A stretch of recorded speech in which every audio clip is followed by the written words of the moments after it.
A drunk driving accident in Lumberton has repercussions for Brave Athletics. And UNCP students weigh in on the hype surrounding a certain chicken sandwich. Those stories and more coming up on Carolina News Today.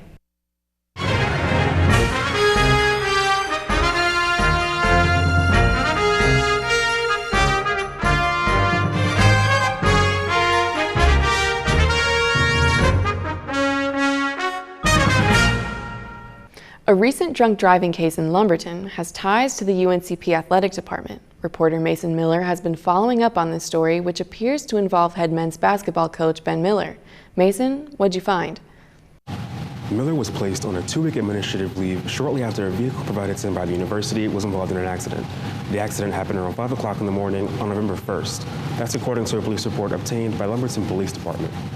The report also states 27-year-old graduate student Jasmine Powell as the driver of the vehicle. Powell was allegedly under the influence when she got into the vehicle and drove the opposite way on Interstate 95. Powell crashed into a tour bus on its way to Florida and another car. Police say Powell blew a .17 on the breathalyzer test, double the legal limit of .08. Powell was charged with DUI, and police say alcohol was found on the floor of the vehicle as well. No other passengers were injured. For now, assistant coach Terry Jones will be filling in for Miller's absence. For Carolina News Today, I'm Mason Miller. As a state agency, the university can't say much more about a personnel action, other than to say that Miller is on leave. Later in our show, Ty the Sports Guy tells us how the men's basketball team has been doing under Coach Jones. Lumberton police are investigating a shooting that left one person injured in the parking lot of the ABC store on Wintergreen Drive. Around 8:30 Saturday night, police responded to a call about shots fired. When they arrived, officers found several vehicles had been struck by gunfire, and one person had suffered a gunshot wound that was not life-threatening. Police say the incident started as a fight between at least 2 people in the parking lot and then escalated when one of them retrieved a firearm from his vehicle. They are not releasing the suspect's name at the time. The nation observed Veterans Day in numerous ways on Monday. Here on campus, UNCP staged their annual Field of Honor at the water feature on the quad. Speakers and observers braved the morning cold to recognize the service and sacrifice of the U.S. military. The event is organized by the Office of Military and Veterans Services. Chancellor Cummings thanked active duty and veteran students, alumni, and employees for their contributions to national defense and their service worldwide. For Native American Heritage Month, the Department of American Indian Studies celebrated indigenous food ingredients to educate campus community about native foodways. CNT reporter Antoine Johnson visited their annual event. The Department of American Indian Studies hosted their 11th annual Honoring Native Foodways potluck in the UC Annex last Thursday. Everyone from students on campus to the local churches surrounding Pembroke were in attendance to help volunteer for the event. Many students and staff on campus lined up before the start time of 11 o'clock to enjoy the food that was prepared. Many dishes such as collards, sweet potatoes, and quinoa salad, and desserts such as NC nut buttery mix were present at the event to celebrate traditional Native American food. Professor of American Indian Studies Jane Halliday said that the event started very small 11 years ago in the formerly called Multicultural Center. Now, she says, it's changed over time. Now it's sort of the word gets out by itself, so it's nice. We just invite everybody to come. We invite people to bring a dish to share.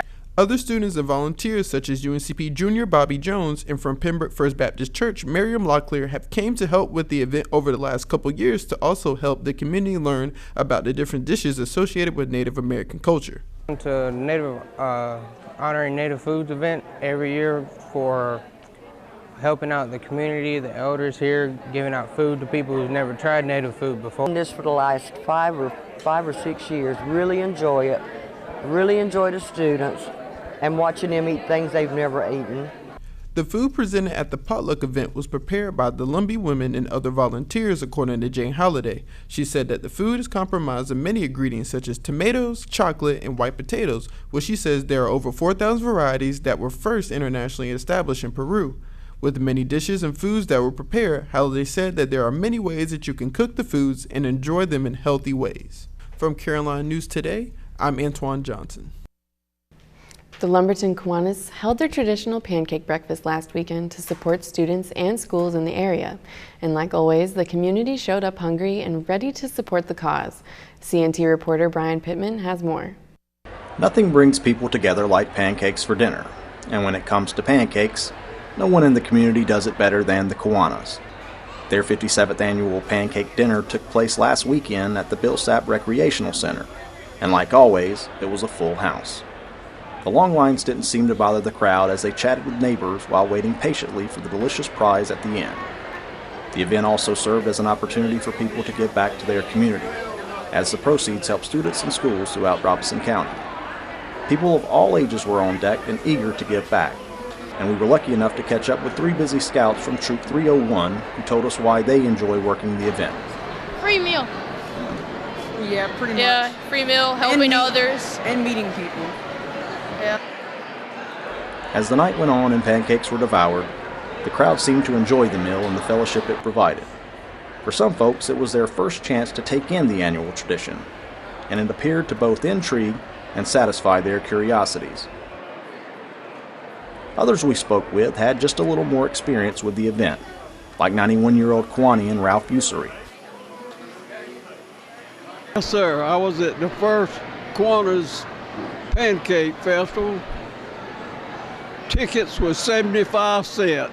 Yes, they really enjoy the Kiwanis Pancake Supper.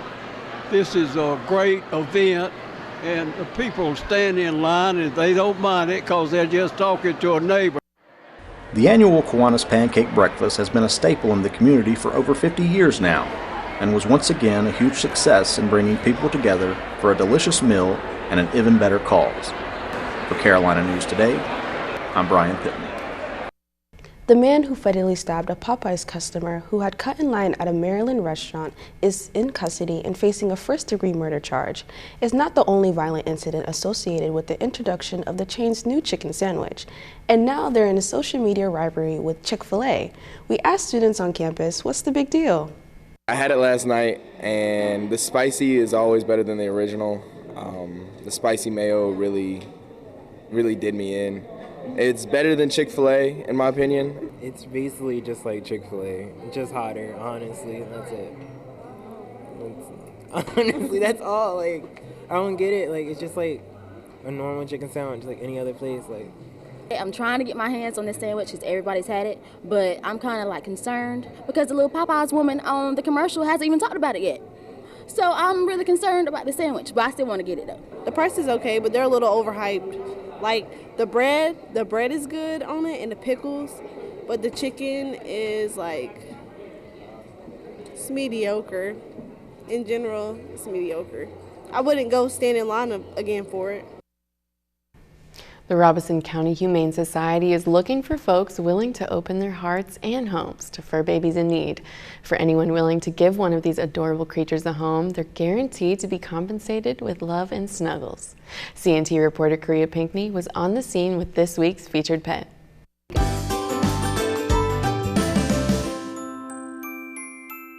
Hi, I'm with Marcus Locklear, the Assistant Director of the Robeson County Humane Society. Today we are talking about a female adult cat. Marcus, tell us about this little lady. Yes, ma'am. We're talking about Dauber. She's 2.5 years old. She's a gray and white tabby. She's been previously adopted. The adopters brought her back because of her severe allergies. But after 3 months of testing, we finally got everything down to pat. She is on a fish and grain-free diet. She is FIV and FELV negative. She's been spayed. She's up to date on all vaccines. She would be great in a home with another cat as long as she's on her right kind of diet like she's supposed to be. She's on specific kind of tidy cat fragrance-free litter. This baby would do good with basically anyone. She's just very, very docile. Besides her allergies, there's no other problems about this baby. She's up to date on all vaccines, and she would be waived on her application fee if the application is good.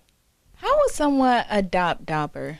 You can do that here at RCHS, Robertson County Humane Society, and put in an application. You can find us on Pet Finder and put in an application, or you can go to our website and put in an application. Or if you call and there's just some way you cannot get online and do an application, or you can just not come in and do one, we will be more glad to fax you one or email you one, or even put it in the mail and send it to you if possible. For Carolina News Today, I'm Carria Pinckney. North Carolina's Ocracoke Island is set to reopen to visitors next week for the first time since Hurricane Dorian. That's according to a statement released to the press. The storm battered the small Outer Banks Island more than 2 months ago. The Hyde County Board of Commissioners voted Monday for a proposal that would reopen the island upon completion of repairs to Highway 12. The DOT expects to have the highway reopened on November 22nd. The evacuation order has been in effect since September 4th, just days before Dorian damaged the island. Residents were allowed back, but not visitors. The founder of a private school that no longer exists in Charlotte has been sentenced to 18 months in prison for what investigators say boils down to human trafficking.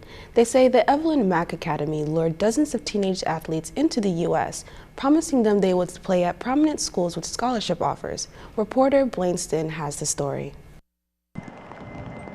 Evelyn Mack left the federal courthouse uptown in a wheelchair. Mack has Parkinson's, a fact the judge considered when he gave her leniency during her sentencing.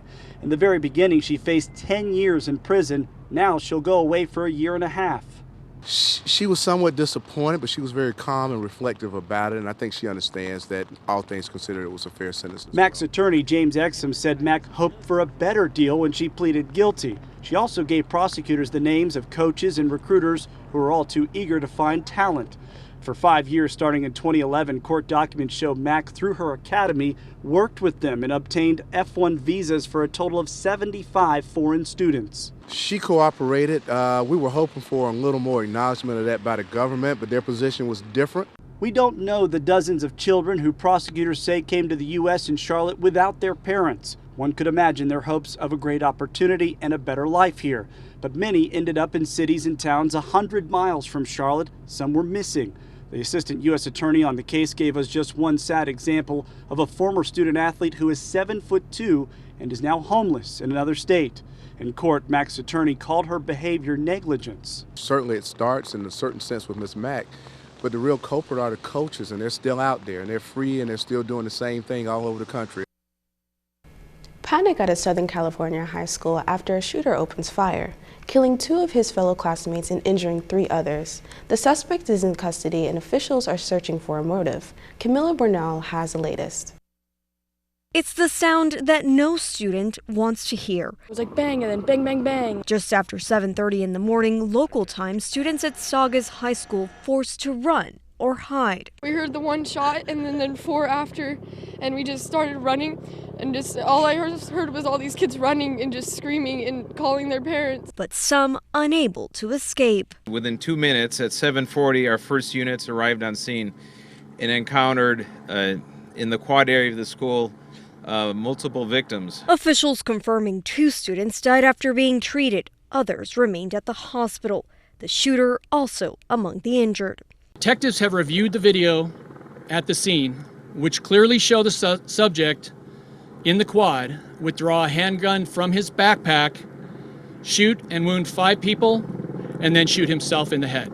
Authorities continuing their investigation and combing through social media in an attempt to figure out how and why. We will run all the leads to ground, but at this point we have no indication of any motivation or ideology. I'm Camila Bernal reporting. A Marine who deserted his post in North Carolina is now wanted for the murder of his mother's boyfriend. 22-year-old Michael Brown could be armed with a high-powered rifle. That's according to the Franklin County Sheriff's Office in Virginia. Investigators say he opened fire on his mother's boyfriend, Rodney Brown, at his home in Virginia on Saturday. A family member found the victim and called the police. Authorities say the suspect, who was a combat engineer for the Marines, deserted his post 3 weeks ago. They think he may be living in the woods and is known to frequent national parks and forests. Washington authorities are investigating a death that took place at a fraternity house in Pullman. The 19-year-old was found unconscious at the Alpha Tau Omega House at Washington State University. First responders were called and he was declared dead at the scene. Officials suspect alcohol was involved, but the county coroner will be the one to rule on an official cause of death. Mental health counselors were made available on campus to anyone who needed support. In case you haven't noticed, the shopping period between Thanksgiving and Christmas has 6 less days on the calendar than last year, and that tighter schedule has created a race among retailers competing for holiday shoppers. Some are making staffing changes and promising speedy deliveries to win more of your dollars in less time. CNN's Mary Maloney takes a closer look. Attention all shoppers, the calendar doesn't lie. This year you have 6 fewer shopping days between Thanksgiving and Christmas. Major retailers are taking notice. They've rolled out plans to attract more shoppers during the holidays and steal customers away from Amazon. To do that, they're focusing on early deals, promising faster deliveries and beefing up in-store services.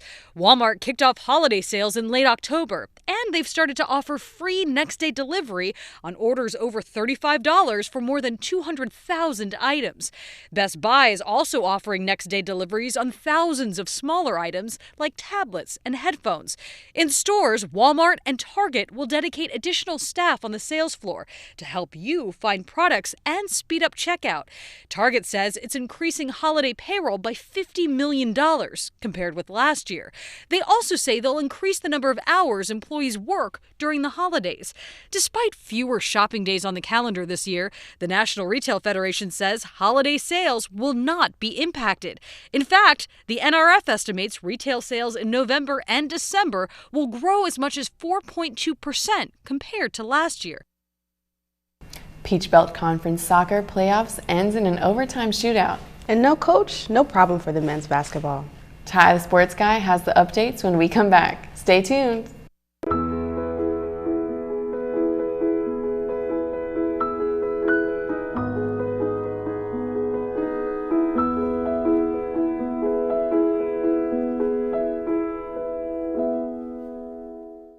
You told me not to talk to strangers. You told me not to cross the street without looking both ways. You told me not to touch the stove. You told me not to do drugs. You told me not to drink and drive.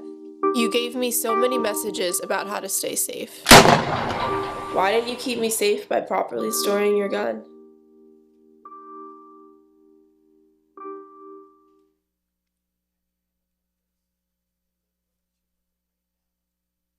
My mother was always very familiar with her neighborhood, but one day she stopped at the stop sign for much longer than usual, and she didn't know whether she should go forward or turn, and she wasn't even really sure where she was at. It was very unsettling for her. I felt so much better after my son told me, "Mom, I don't want you to worry or be afraid. I'll be there for you, and we'll figure it out." Bye-bye. Hi. Hoping for a crisp breeze to help keep you alert. Oh, he took a sip of water too. That'll probably help. You were probably gonna turn down the radio too, so you could focus, right? Probably okay isn't okay. Right. If you see a warning sign, stop and call a cab, a car, or a friend. I think the water line is what really drove it home. I blew on him. 1 in 3 adults has pre-diabetes. That means it could be you, your favorite brother, your other brother, you, your football buddy, your football buddy, you, your plumber, Breathe right into your foot. your plumber's masseuse, Yes. you, your dog walker, your cat jogger. With early diagnosis, pre-diabetes can be reversed. Take the risk test at doihaveprediabetes.org.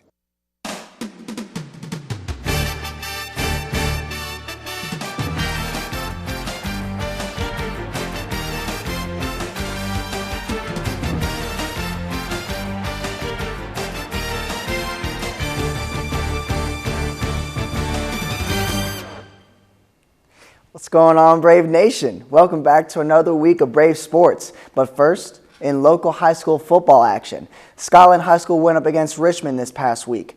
Scotland kept it close in the first half, but took a beating in the second half. In the first quarter, down by 7, Bruce Wall puts the Fighting Scots on the board, running the ball 12 yards for the touchdown. 7-6 Richmond. Scotland faithful loves the effort shown. Now in the second quarter, Richmond up 13-6. Bruce Wall does it again, tying the game at 13-all. The crowd is all fired up. But in the third quarter, Richmond puts the game away as Jay Covington scores to make the 34-13 Raiders score. Scotland's next game is this weekend against South Central. Braves football had a matchup against Lenoir-Rhyne last Saturday, battling it out back and forth until the fourth quarter. First quarter of the game, Lenoir-Rhyne has possession and passes the ball to the 3-yard line. This sets the Bears for a 3-yard touchdown run. The score, 7-0 Bears. Then UNCP has possession, looks left, and finds a receiver near the sideline for a 25-yard touchdown, or for a 25-yard pass. Sorry about that. After a quick run play for more yards, Josh Jones connects with Fahim Diab in the corner for the touchdown. Score is now tied 7-all. The Bears have the ball once again, but thanks to the Braves' defense, they were able to knock the ball loose, causing a fumble recovery for the Braves. Then, after a 3-and-out, UNCP decides to go for a field goal and is able to connect on the 35-yard field goal. Lenoir-Rhyne was able to march their way up the field, setting up for this short corner touchdown pass. Score 14-10 Bears.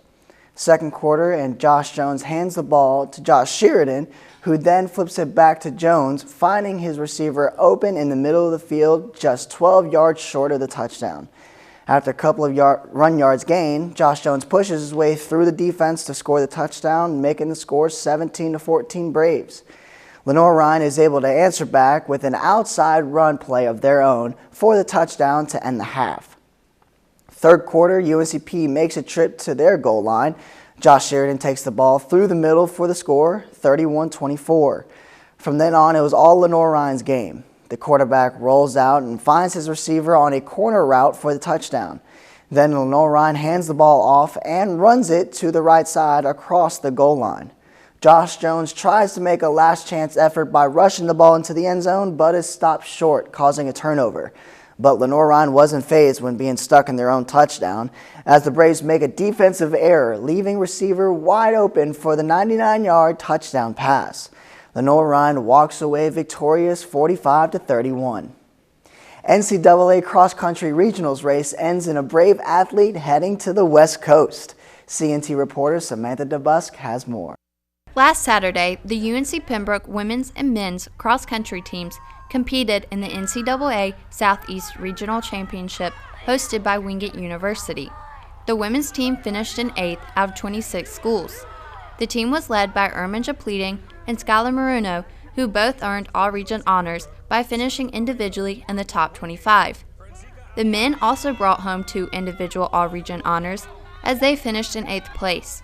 Silas Kepnowicz finished 12th and Joshua Chepkasser secured his second consecutive region title with a sub-31-minute 10K. With this win, Chepkasser automatically qualified to compete in the NCAA Championships in Sacramento, California. After a cold regionals race, he believes the warm atmosphere of the West Coast will help him reach his goal of finishing in the top 10. In California, it's very hot because I like a hot weather. I hate a hot weather. I don't like a very cold weather. So I heard California is good for running. So I'm excited to be in California. Chepkasser has been named the Southeast Region Male Athlete of the Year for the second year in a row, and according to the Stride report, he is ranked 6th heading into nationals.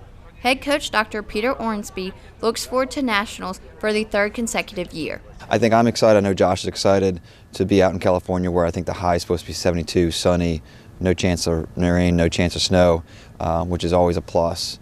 And for him to be ranked 6th or 5th in the country is huge. Obviously, there's some very good kids ahead of him, but we'll see. You know, everybody's got to run the same course the same day. For Carolina News Today, I'm Samantha DeBusk. Nationals will be held on November 23rd at Hagen Oaks Golf Complex in Sacramento, California.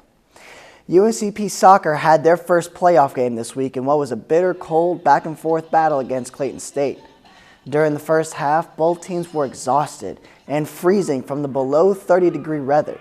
But Paula Valbuena stepped up and nailed a shot from 43 yards away in the back of the corner of the net for the first goal of the game. Clayton State's head coach wasn't too happy about that goal. Going into the second half, the Braves had the lead and just needed to have a defensive half to come away with the win.